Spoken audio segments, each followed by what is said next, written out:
Olá, bom dia! Bem-vindos ao Radar DN Brasil dessa sexta-feira, 12 de junho.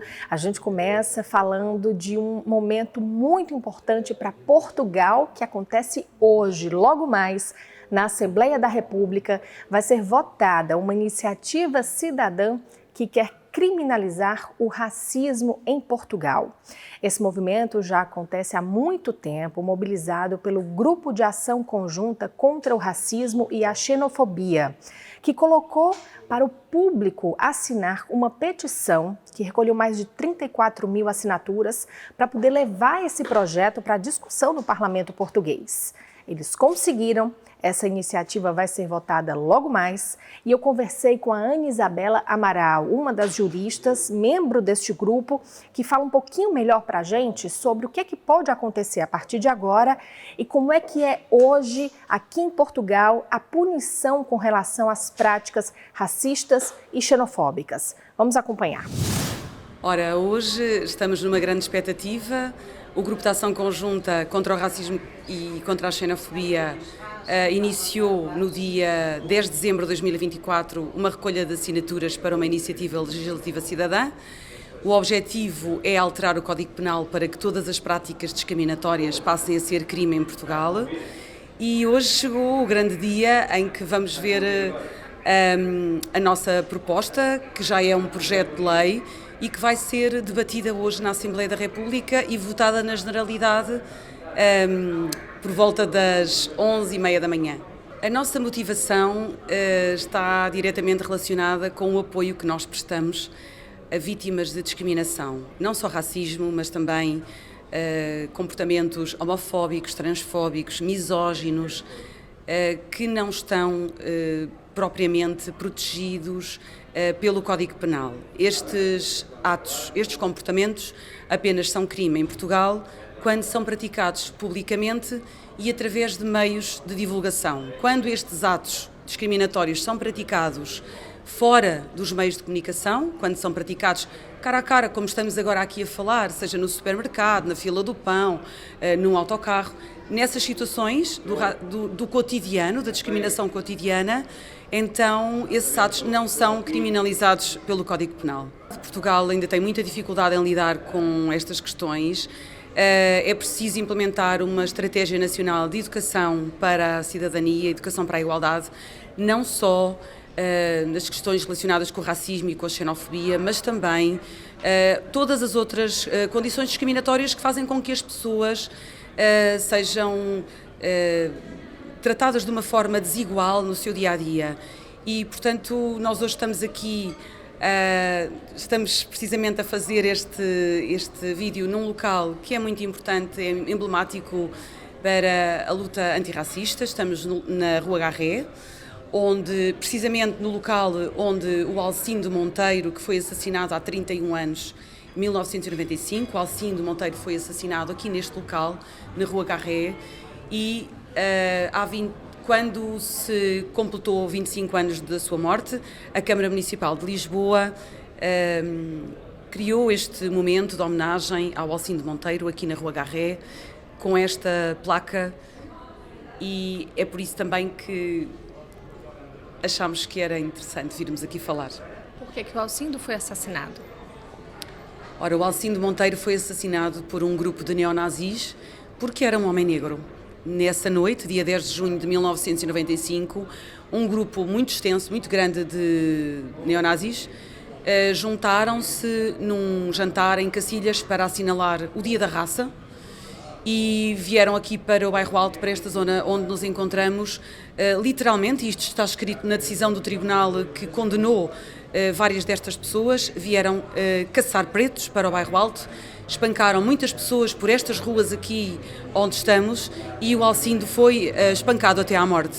Mais do que uma votação favorável ou uma votação desfavorável à nossa proposta, o mais importante para nós está realmente conseguido, que era o debate, fazer-se o debate sobre a forma como as vítimas de discriminação são tratadas pelo nosso Código Penal. E, portanto, o que nós pretendemos é que milhões de pessoas debatam isto, porque nós estamos constantemente a receber informações contrárias àquilo que se passa na realidade, e as pessoas vão às esquadras apresentar queixa por atos discriminatórios, e o Código Penal o que tem é um crime de injúria simples, que não está agravada pela motivação discriminatória, e nós hoje vamos ver pelo menos todos os deputados e todas as deputadas que nos representam na Assembleia da República a debater este tema, que é realmente o mais importante para nós, é deixar algumas sementes. Não começaram agora connosco, portanto já muita gente nos antecedeu, desde 1996 que houve uma proposta no Parlamento para se alterar o Código Penal, e portanto essas sementes não somos nós que estamos a semeá-las, portanto elas já existem, nós só estamos a regar, e temos esperança que no futuro essas sementes possam florescer, dar frutos, e realmente as vítimas de discriminação possam ser protegidas de outra forma, e não o que temos atualmente, que só facilita e só gera impunidade para os agressores. E logo mais, no site do DN Brasil, é claro que a gente vai trazer então os resultados de tudo o que está acontecendo hoje na Assembleia da República.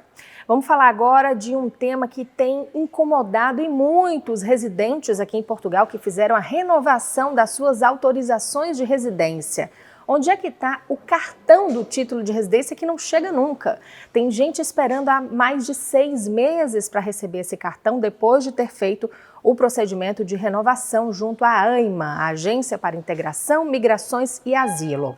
Vamos saber então da Amanda Lima, nossa diretora, o que é que tem acontecido, qual é o ponto da situação, se as pessoas podem esperar receber esses cartões ainda para logo ou se vai continuar essa demora toda. É isso, Amanda? Bom dia. Isso mesmo, Carol. Olá a todos que nos acompanham em mais uma edição do Radar DN Brasil. Estamos acompanhando, inclusive, as alterações legislativas em curso, mais uma alteração na Lei dos Estrangeiros, que vão impactar diretamente na vinda e na vida dos imigrantes aqui em Portugal. As informações completas sobre isso estão no nosso site www.dnbrasil.dn.pt. Mas hoje eu quero falar especificamente sobre as renovações, um tema que sempre preocupa os nossos leitores e leitoras do DN Brasil. Nós anunciamos em primeira mão esta semana, mais precisamente na quarta-feira à noite, que ontem estavam abertas, que abririam a possibilidade de renovação dos documentos para aquelas pessoas que têm o título de residência que vence em setembro e outubro. E nós já havíamos explicado desde o ano passado que essa seria a nova lógica dos processos de renovação do governo, que era sempre abrir o portal para alguns meses para frente. O objetivo é não acumular um número muito alto de cartões para serem renovados, como já aconteceu no passado. E muitas pessoas perguntaram, mas como abriu para novembro, sendo que eu fiz, ano passado e ainda não recebi? Então eu fui atrás de informações sobre o atraso no envio dos cartões, que na verdade é um tema muito recorrente desde o início da operação. Muitas pessoas nos questionam e nos enviam relatos a respeito disso. Segundo alguns dos números aqui que eu posso revelar, a maioria dos cartões, por exemplo, das renovações CPLP já foram entregues. Há um número relativamente alto de indeferimentos que o governo está fazendo, digamos, uma segunda checagem. Estão relacionados principalmente com pessoas que não possuem o valor suficiente para os rendimentos que está previsto na lei. Esse é um ponto, mas a maioria dos cartões já foram deferidos e estão sendo entregues. E sobre a entrega, eu também já vou falar sobre isso. Em relação às renovações de títulos que não são CPLP, mas que também tramitaram pela estrutura de emissão entre agosto, na verdade, e dezembro do ano passado, há um número muito residual de que está em análise. Essa questão da análise também está relacionada com a questão de muitas vezes não ter ou a questão do registro criminal ou não ter o valor suficiente mensal que o governo exige para que a pessoa renove. Mas esse é um número realmente muito baixo. Se olharmos o universo de pessoas atendidas, foram 90 mil pessoas que passaram pelo Instituto de Emissão especificamente para a renovação dos títulos de residência. Agora, houve realmente, digamos, uma aceleração no envio na produção dos cartões, o que levou o governo a fazer horas extras na entrega dos cartões. No passado sábado, foi o primeiro dia em que algumas lojas da AIMA pelo país estiveram abertas para fazer essa entrega. Amanhã, sábado, novamente, e as pessoas estão sendo informadas por e-mail para fazer essa retirada. É importante que as pessoas fiquem atentas ao e-mail, porque muitas dezenas de milhares mas um número considerável de milhares de cartões vão ser entregues para as pessoas e que foram devolvidos por conta de que a pessoa não estava em casa e depois não foi até o correio para a retirada.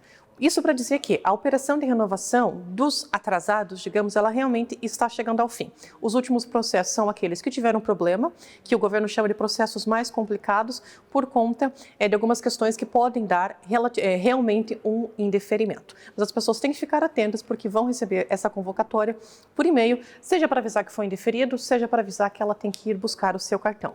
E aqui no DN Brasil eu peço aos nossos leitores e leitoras que estão nessa situação, que, por exemplo, já foram há muito tempo e estão ainda esperando, sem nenhum, digamos, sinal de vida da AIMA, que nos informem, nos mandem uma mensagem aqui no Instagram, ou aqui no YouTube, ou nos mandem um e-mail, dnbrasil@dn.pt, para a gente entender como é que está esse movimento, porque dos relatos que nos chegam das pessoas que estão fazendo essa renovação online, que começou em agosto do ano passado, o processo tem sido rápido. Algumas pessoas estão recebendo o cartão em menos de um mês, enquanto outras ainda demora, mas é por outro tipo de procedimento. Por isso, nos enviem seus relatos para a gente continuar informando e também buscando informações com o governo a respeito desse tema que é tão importante para a nossa comunidade imigrante aqui em Portugal.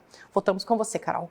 Obrigada, Amanda, pelas informações. Bom, vamos falar de Brasil agora, de agenda do governo brasileiro. O presidente Lula está de mala pronta de novo para mais uma viagem aqui para a Europa. A partir de segunda-feira, dia 15, ele vai estar na França para acompanhar a reunião da cúpula do G7, os países mais ricos do mundo. O Lula desembarca na França para observar, para participar dessas reuniões, mas também com muita expectativa para tentar conseguir um encontro com o presidente dos Estados Unidos, Donald Trump. Quem conversa com a gente agora é o Gustavo Ribeiro, cofundador e editor-chefe do The Brazilian Report, um veículo especializado na cobertura brasileira e internacional. O Gustavo explica para a gente um pouquinho mais desse cenário, né? Em que meio é esse que o presidente Lula chega à França e quais são as expectativas para essa participação. Uma coisa que é interessante desse evento do G7, que vai ser em Evian-les-Bains, na França, é que o Lula falou na última reunião ministerial que ele não iria ao G7. Lembrando que a gente já está chegando cada vez mais perto da eleição presidencial e é uma eleição que vai ser muito apertada, então o presidente tem muita coisa para cuidar dentro de casa. Mas ele vai, não pelo G7, mas com um foco muito específico, que é se reunir com o Donald Trump nas franjas do evento, porque a gente está chegando no momento em que há muitas questões entre Brasil e Estados Unidos. No dia 28 de maio, o governo dos Estados Unidos designou o PCC e o Comando Vermelho, que são os principais grupos criminosos do Brasil, como organizações terroristas.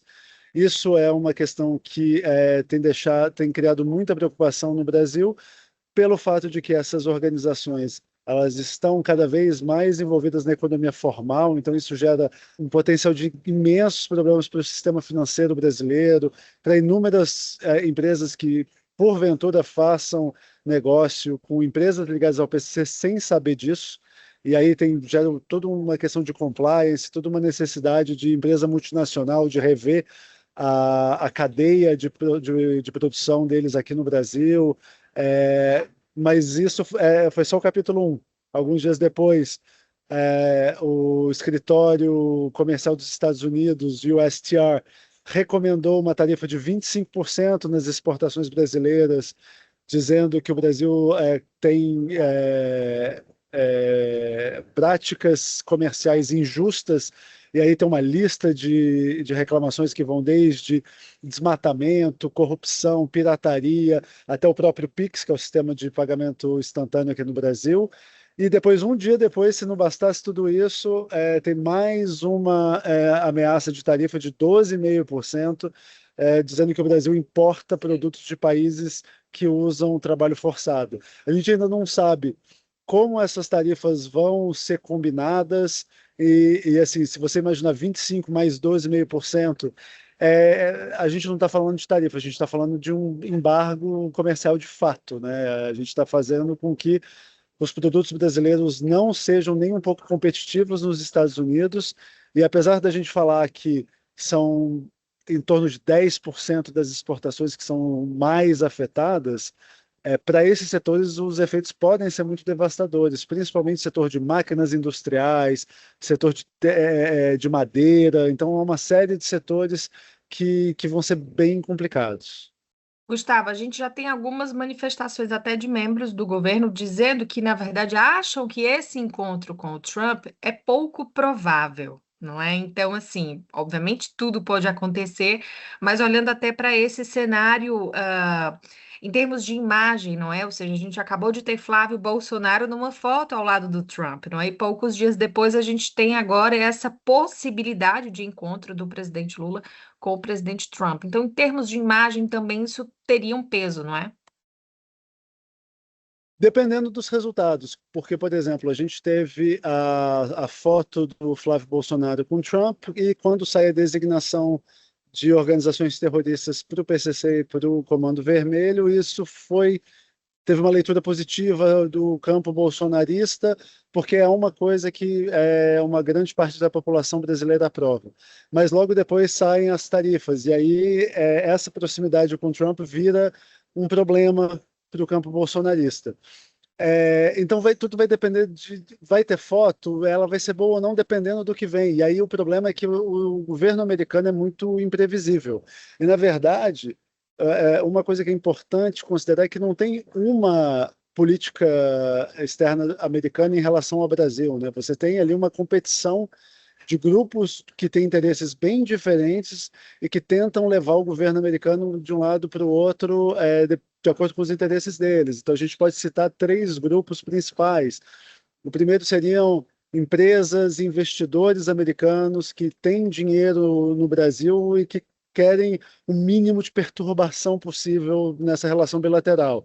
Aí a gente tem o grupo MAGA, que é o grupo mais ali militante, radical, do trumpismo, e que vê no bolsonarismo uma espécie de franquia do conservadorismo nacionalista que eles tentam implementar nos Estados Unidos, o Brasil sendo uma parte desse fronte global que eles pretendem ter. E aí, o terceiro grupo que eu citaria seria o establishment cubano-americano, e aí isso é bem personificado na figura do Marco Rubio, secretário de Estado, chefe da diplomacia americana, que entende de América Latina mais do que o seu policymaker médio americano, mas que vê a América Latina como um palco muito importante dessa cruzada contra a esquerda. A gente não pode esquecer o que aconteceu na Venezuela no começo do ano, as pressões em cima de Cuba, e o Rubio é uma pessoa que teve já palavras muito fortes contra o presidente Lula. E agora, só para a gente encerrar também, mas olhando aqui para outras pautas, não é, da agenda brasileira. Uma muito relevante nesse momento é a questão do embargo, por exemplo, que a União Europeia colocou para a exportação de carne brasileira, que está confirmado e vai entrar em vigor a partir de setembro, não é? Também existe uma expectativa que o presidente possa fazer algumas articulações, especificamente nesse sentido. Guerra no Oriente Médio, por exemplo, também. Então, tem alguma, pela sua análise, tem alguma dessas agendas que sejam mais diretamente ligadas a essa questão de exportação, acordo Mercosul, União Europeia, embargo da carne, alguma coisa assim que vai ter mais destaque? Eu acho que a questão da carne está no topo da lista de prioridades do governo, porque, enfim, é um problema muito grande para o setor agrícola, e o setor agrícola é o setor ali que está cada vez mais representativo na pauta de exportações brasileiras, uma pauta que está se tornando cada vez mais básica, né? Cada vez mais baseada em commodities. Então, assim, isso é um problema muito grande, até porque tem um sinal que manda para outros mercados que é muito negativo. Mas eu sinceramente não vejo uma possibilidade muito alta de reverter isso nessa reunião do G7, até porque isso passa por outros canais de interlocução do Brasil com a Comissão Europeia. Enfim, eu acho esse é um enrosco complicado de solucionar. Vamos esperar para ver, então, como é que vai ser essa agenda. Obrigada, Gustavo, por ter participado hoje do nosso Radar DN Brasil. Vamos falar agora de tecnologia, o Web Summit, esse grande evento que acontece aqui em Portugal já há muitos anos. Tem também uma edição brasileira no Rio de Janeiro, que está acontecendo essa semana. Quem está por lá acompanhando tudo é o nosso colega Tomás Gonçalves Pereira, do Dinheiro Vivo, que fala para a gente agora um pouquinho sobre toda essa movimentação que une Brasil e Portugal e esse grande momento aí da tecnologia com relação aos dois países. Oi, Tomás. Olá, Carol, é verdade. Estou na 4ª edição da Web Summit Rio, que é um evento anual, tal como acontece em Lisboa. Os brasileiros estão em maioria, mas há muitos portugueses, de empresas, de trabalhadores e até curiosos que estão aqui porque compraram um bilhete. A delegação da Startup Portugal, juntamente com o Unicorn Factory, trouxe 27 startups portuguesas, mas estão aqui mais. Podemos ver ali atrás o stand português. Ora, no total, são mais de 40 mil pessoas, 1.500 startups e centenas de investidores que estão aqui à procura da próxima startup que pode mudar o mundo. É um evento que também acontece em Lisboa, como eu já disse, e no ano passado o Brasil levou mais de 300 startups a Lisboa, gerando cerca de 15 milhões de euros em negócios nos últimos 3 anos. Ora, este evento, agora a Web Summit Rio, contou com palestras e discussões em que a inteligência artificial dominou os temas, mas falou-se de marketing, de medicina, de desporto, de moda, enfim, os temas mais diversos. Houve também espaço para as startups apresentarem os seus negócios, estabelecerem contacto com investidores e, quem sabe, atraírem investimentos no futuro. O objetivo será sempre escalar a operação fora de Portugal, para outros países, como é o caso do Brasil, dos Estados Unidos, enfim, qualquer país do mundo pode entrar na ambição dos empresários. Eu próprio falei com vários desses empresários que me mostraram um enorme grau de ambição sobre as suas próprias empresas e sobre este evento, aquilo que o evento pode significar para o futuro.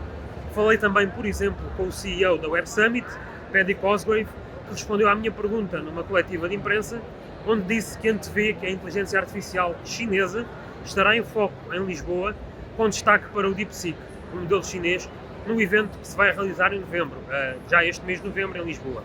Ora, há todo um rol de coisas que acontecem ao mesmo tempo, é impossível acompanhar tudo, mas isto é como a inteligência artificial, não para e, portanto, é preciso estarmos em movimento para não perdermos o comboio.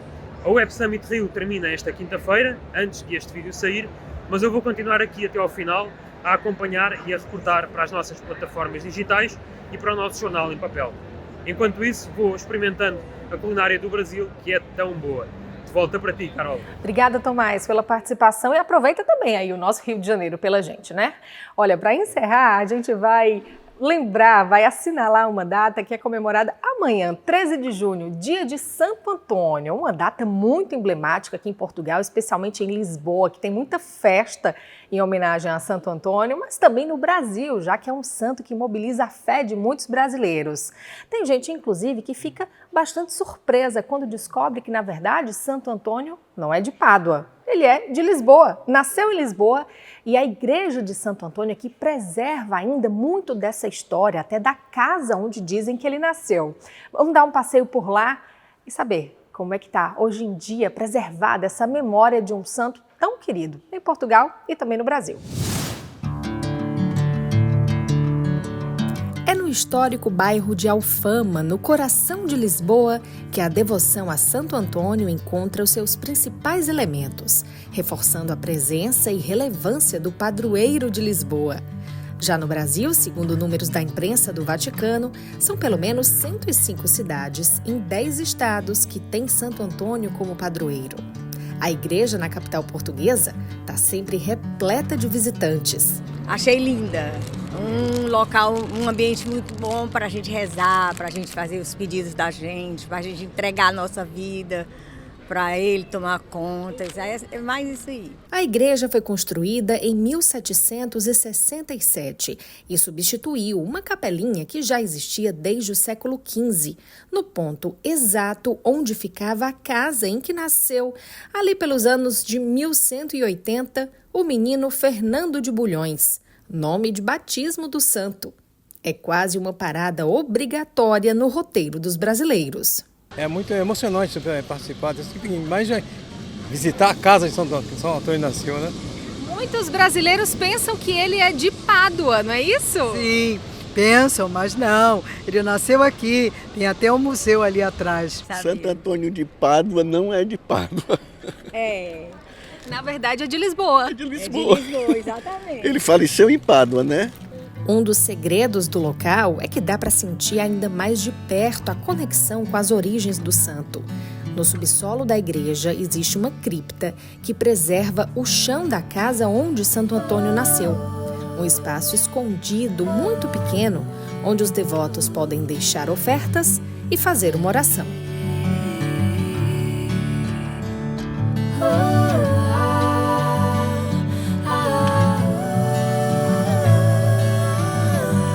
A igreja tem missas todos os dias e não se paga nada para visitar. É um ponto de encontro de fé e conexão entre Portugal e Brasil. Somos devotos a Santo Antônio, temos a cabeceira, o Santo Antônio nos protegendo sempre. E a união entre Brasil e Portugal, não precisa nem falar, é secular.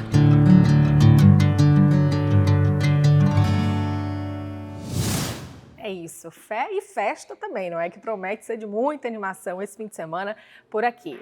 Bom, chegamos ao final da nossa edição de hoje do Radar DN Brasil. Lembrando que se você tem alguma mensagem ou sugestão de pauta de cobertura para mandar para a gente, manda pelo e-mail dnbrasil@dn.pt. Pode também mandar uma mensagem para o nosso número de WhatsApp ou então pelas nossas redes sociais. Muito obrigada pela sua companhia, um abraço, bom fim de semana e até a próxima.